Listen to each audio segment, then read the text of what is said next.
कैराना में पलायन पर राजनीति खत्म होने का नाम नहीं ले रही।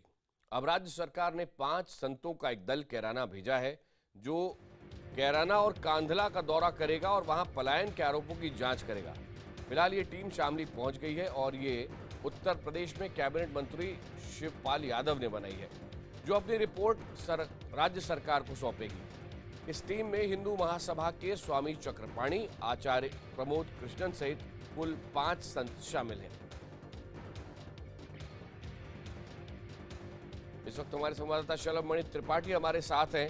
शलभ, समाजवादी पार्टी भी कैराना को महत्व दे रही है और इतना ही नहीं, ये क्या हिंदू वोट लेने की कोशिश है? एक तरफ शिवपाल यादव गंगा और गाय की कसम खा रहे हैं और साथ ही साथ संतों की टीम कैराना भेजी जा रही है। बिल्कुल आकाश, देखिए 2014 का लोकसभा चुनाव अगर आपको याद हो तो किस तरीके से यहाँ पर समाजवादी पार्टी और बीएसपी दोनों की बिल्कुल यहाँ बत्ती गुल हो गई थी। समाजवादी पार्टी के तो केवल परिवार के लोग चुनाव जीत पाए थे और बीएसपी के एक भी सीटें नहीं आई थी, और उसके पीछे जो सबसे बड़ी वजह बताई गई थी वो वोटों के ध्रुवीकरण की बताई गई थी। यही वजह है कि जब 2017 का चुनाव करीब आने को है तब समाजवादी पार्टी बिल्कुल इस बात को लेकर परेशान है कि अल्पसंख्यक वोट भी उससे न टूटे और बहुसंख्यक मतदाता जो है वो भी उससे इस बात को लेकर नाराज न हो कि वो अपीजमेंट कर रहे हैं मुस्लिमों का। और यही वजह है कि शिवपाल सिंह यादव ने कहा था कि संतों की टीम जाएगी। आज संतों की टीम पहुंच गई है।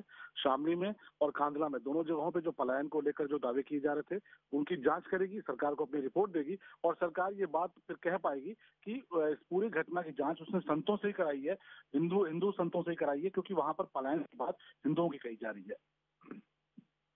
क्या आप ये कहेंगे कि बीजेपी ने एक तरह से मजबूर कर दिया है समाजवादी पार्टी को अपनी रणनीति बदलने के लिए?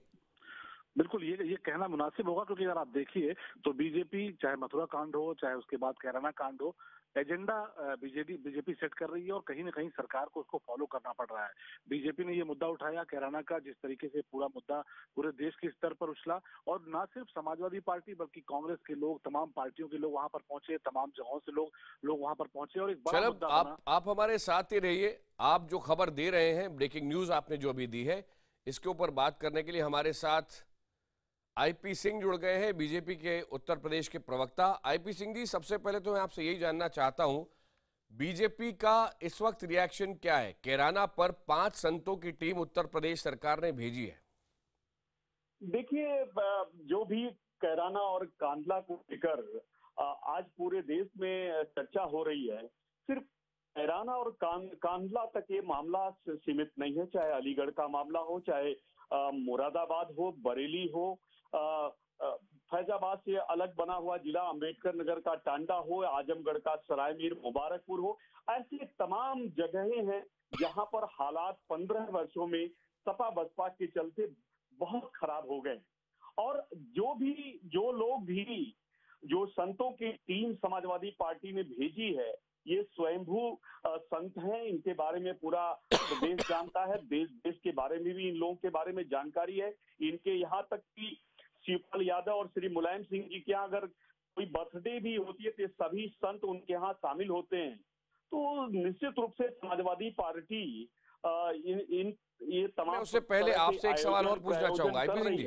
और शिवपाल यादव अयोध्या जाते हैं भगवान राम की नगरी में, और वहां मुलायम सिंह ने जो निहत्थे कारसेवकों पर गोलियां चलाई, उस पर आज तक मुलायम सिंह ने माफी नहीं मांगी है, जबकि बमुश्किल 4 महीने का वक्त बीता है जब मुलायम सिंह ने उत्तर प्रदेश के एक संप्रदाय विशेष को मैसेज देने के लिए कहा कि हमने बाबरी मस्जिद बचाई, हमारी सरकार इस टेक पर लग गई थी, लेकिन आईपी सिंह जी, आप जो कह रहे हैं उसका अर्थ मैं समझ रहा हूँ, पर एक बात मुझे बताएं आईपी सिंह जी, आवाज आ रही है मेरी?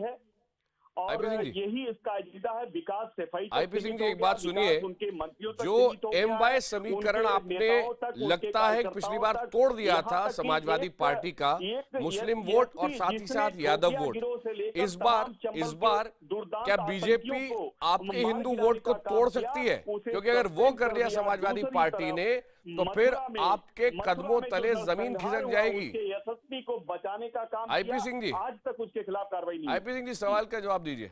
जी, अगर मुस्लिम वोट के साथ साथ हिंदू वोट वाकई खींचने में कामयाब हो जाती है समाजवादी पार्टी, तो आपके पांव तले जमीन खिसक जाएगी। देखिए, ये मैंने कहा ना कि ये 4 से 5 महीने का चुनाव बचा हुआ है और उस पर समाजवादी पार्टी चारों तरफ से घिरी हुई है। कानून व्यवस्था को लेकर, विकास को लेकर, बिजली को लेकर। जिस इलाके में मैं बैठा हूं वहां भी बिजली का मुश्किल से आ पाती है, लखनऊ में। तो समाजवादी पार्टी भारतीय जनता पार्टी को किसी भी सूरत में नहीं घेर पाएगी। ये वही समाजवादी पार्टी है जो मिशन 2014 का नारा दिया। यही बहुजन समाजवादी पार्टी, दौलत की बेटी मायावती है, उन्होंने प्रधानमंत्री का नारा 2014 में दिया। आईपी सिंह जी हमारे साथ ही रुकिएगा। हो गया। अखिलेश जी इस वक्त हमारे साथ जुड़ गए हैं कांग्रेस पार्टी से। अखिलेश जी, मैं आपसे जानना चाहूंगा, ये बहुत दिलचस्प है कि समाजवादी पार्टी के नेता आजम खान कह रहे हैं कि गाय की रक्षा करना समाजवादी पार्टी का मुद्दा है। कांग्रेस की क्या प्रतिक्रिया है इस पर?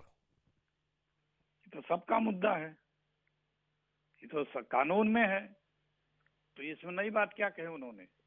नहीं, लेकिन तो ये जो रक्षा करना हिंदूवादी रुख अपना रही है समाजवादी पार्टी, क्योंकि आप साथ ही में देखिए शिवपाल यादव जो है वो कह रहे हैं कि गाय, गंगा और गीता की रक्षा की कसम खाता हूं मैं। आपको भी इस पे आपत्ति है कि क्यों कोई आश्चर्य है, बीजेपी? आपत्ति नहीं है, आश्चर्य है। आश्चर्य आपको होगा क्योंकि बीजेपी के अलावा दूसरा क्यों कोई गाय की चर्चा कर दे रहा है, गंगा जल की चर्चा कर दे रहा है? यही नहीं, थोड़ा बाहर निकलिए भक्तों की श्रेणी से।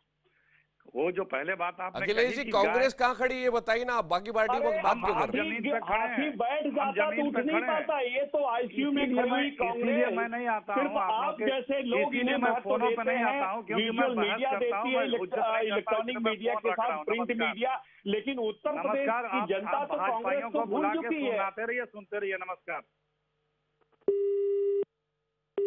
अखिलेश जी नाराज होकर निकल गए, लेकिन आईपी सिंह जी उनकी प्रतिक्रिया तो आपने सुनी? हाँ, बिल्कुल सुनी। मैंने कहा ना कि एक बार हाथी अगर बीमार होके गिर जाता है तो कभी वो खड़ा नहीं हो पाता। तो आईसीयू में पड़ी हुई 30 वर्षों की कांग्रेस उत्तर प्रदेश में अगर आवाज कोई देता है तो इलेक्ट्रॉनिक मीडिया दे देता है, प्रिंट मीडिया दे देता है, लेकिन जनता इनको भूल चुकी है। 2014 के चुनाव में जो माँ बेटे जीत कर देश की संसद में पहुंचे इसलिए कि समाजवादी पार्टी ने वहां मदद की थी, अपने प्रत्याशी नहीं उतारा था। उनके तमाम मंत्रियों ने मेरे लाइव में कहा था कि हम वोट डाल कर आ रहे हैं। गायत्री प्रसाद प्रजापति ने स्वयं कहा कि मैं हेलीकॉप्टर से, देखिए मैं वोट डालकर अमेठी से आ रहा हूं, हम मदद कर रहे हैं। तो आप समझ सकते हैं कि कांग्रेस का कोई मतलब नहीं है। और ये सेकुलर गिरोह जो है ये अफजल गुरु के फॉलोअर हैं जो भारत के टुकड़े टुकड़े होने की बात करते हैं। उन्हें हिंदुओं का पलायन याद नहीं है, उस पर वो 2 शब्द बोल नहीं सकते। आचार्य प्रमोद कृष्णम इस वक्त हमारे साथ जुड़ गए हैं। ये उस संतों की टीम में है जो कैराना में क्या हो रहा है देखने के लिए वहां पहुंचे हैं। आचार्य प्रमोद कृष्णम जी, आप तो हमारे गेस्ट की पैनल में भी अक्सर होते हैं। आपसे जानना चाहता हूं कि क्या आपसे मुलायम सिंह जी ने खुद कहा कि आप 5 संतों की टीम को लेकर कैराना जाइए?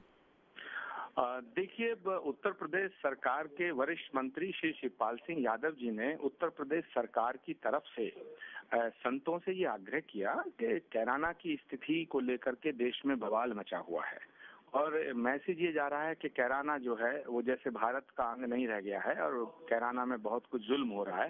तो राजनीतिक दलों और अधिकारियों की जो रिपोर्ट है वो एक अलग बात है, लेकिन आज इस देश में जो लोग हैं वो भावनाओं का ये देश है और संतों पे विश्वास करते हैं। तो संत समाज से हम आग्रह कर रहे हैं कि आप वहां जाएं। तो इस आग्रह को हमने स्वीकार किया और आज 5 सदस्यीय संतों का दल कैराना में आया हुआ है मेरे साथ में। और हम लोग कैराना में जो लोग पीड़ित हैं, जो लोग वहाँ रहते हैं, उनकी बातों को समझेंगे, उनसे मिलेंगे, उनके दर्द को जानेंगे और अपनी रिपोर्ट उत्तर प्रदेश के मुख्यमंत्री, उत्तर प्रदेश के राज्यपाल और भारत के प्रधानमंत्री को सौंपेंगे। कब तक प्रमोद जी, कब तक?